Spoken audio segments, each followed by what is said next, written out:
The locked room. Arjun had just moved into a cheap apartment in the city. It was old, a little eerie, but perfect for his tight budget.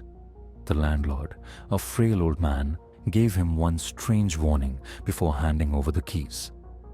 Never open the locked door in your apartment. Arjun laughed nervously.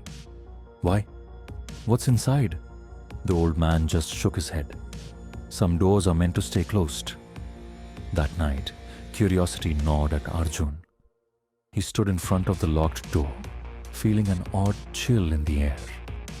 The key wasn't provided, but the lock looked rusty. He could probably force it open.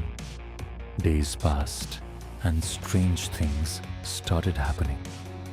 At midnight, Arjun would hear whispers from the locked room. Shadows moved under the gap of the door. The sound of slow, deliberate knocking echoed through the apartment, always at 3 a.m.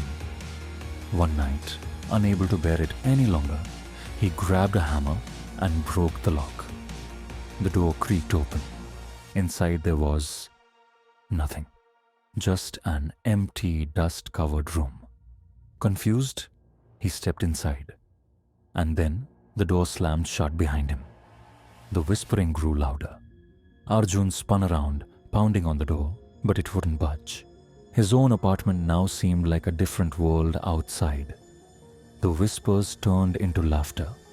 Then, his phone buzzed. A text from an unknown number. You shouldn't have opened the door. The screen glitched. The whispers turned into screams.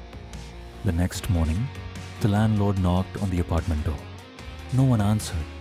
He sighed, shaking his head, and placed a new lock on the door. The room waited for its next tenant. Moral of the story: curiosity can open doors that should remain closed.